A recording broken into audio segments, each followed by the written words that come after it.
Finland's military buys radios built to resist jamming. Finland has placed its third order in less than a year for radios that can keep soldiers talking across hundreds of miles without satellites, cell towers, or GPS, a technology bet that keeps paying off as tensions with Russia push Nordic militaries to rebuild communications systems that can survive jamming and outages. The Finnish Defence Forces awarded KNL, a Finnish defense communications company owned by Norwegian telecom giant Telenor Group, a contract worth approximately $7.45 million for its cognitive networked HF radios, with deliveries scheduled to begin immediately once the contract takes effect. The radios at the center of the deal rely on high-frequency, or HF, a part of the radio spectrum that has been used for long-distance communication since the early 20th century because its signals can bounce off the ionosphere, the electrically charged layer of Earth's upper atmosphere, and travel thousands of kilometers without needing satellites or ground relay stations.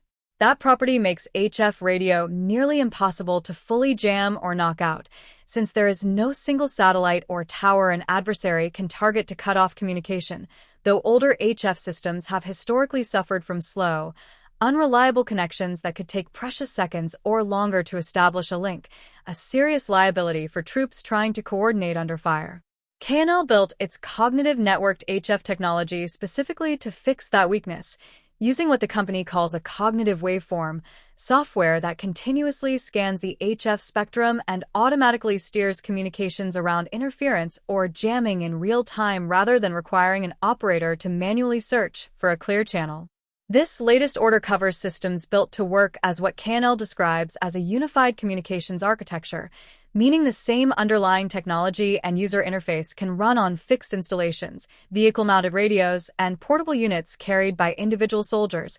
all speaking the same cognitive waveform to each other. That consistency matters more than it might sound, because military communications equipment has historically suffered from a patchwork problem, where different units running different radio systems across the same battlefield struggle to talk directly to one another without extra translation equipment, complicating everything from routine logistics coordination to a commander trying to redirect forces during an active engagement. By standardizing on one shared waveform across every deployment scenario, the Finnish military can simplify training. Soldiers only have to learn one system, cut down on spare parts and maintenance headaches, and rely on radios that keep working even when GPS satellite navigation, known formally as GNSS, gets jammed or spoofed. A growing concern given how routinely Russia has been accused of disrupting satellite navigation signals across the Baltic region in recent years. Tony Linden, KNL CEO, framed the repeat business as proof the company's technology has moved from an experimental pitch to a trusted part of Finland's defense infrastructure.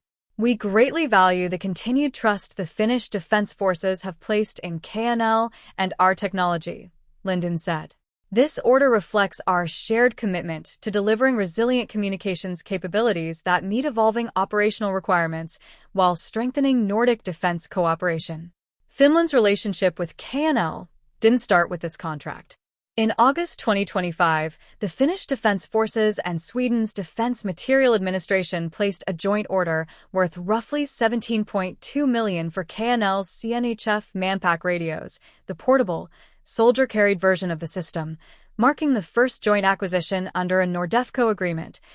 a Nordic defense cooperation framework Finland, Sweden, and KNL signed in April 2025 specifically to standardize communications equipment across both countries' militaries as part of a broader effort to strengthen interoperability following Finland and Sweden's recent accessions to NATO. Major General Jarmo Vahadieto, the Finnish Defence Forces Chief of C5, the military designation for the branch overseeing communications and information systems, said at the time that Finland's operational requirements demanded an HF communications system spanning fixed stations and portable manpacks that all shared the same waveform and could integrate seamlessly into the broader command and control network the Finnish military relies on. That joint order ran under a 10-year Nordefco framework agreement covering 2025 through 2035, with automatic annual extensions built in beyond the initial term, giving KNL a stable, long-term revenue relationship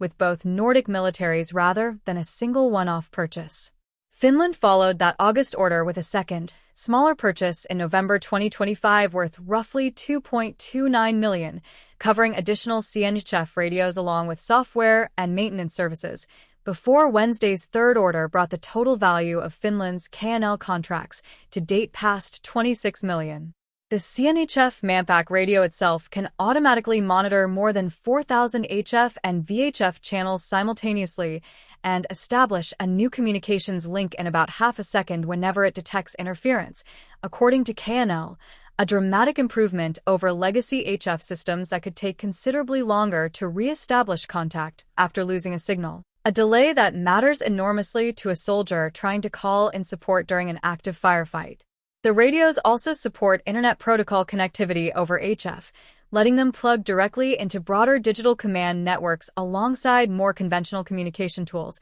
and KNL has said the system carries NATO-specific quality assurance certification, positioning it for potential adoption well beyond Finland and Sweden as other alliance members look to modernize aging communications equipment. Sweden's own Defense Material Administration first acquired KNL's CNHF system at the end of 2024, and KNL has said it has already begun pilot testing with Norway and other NATO members.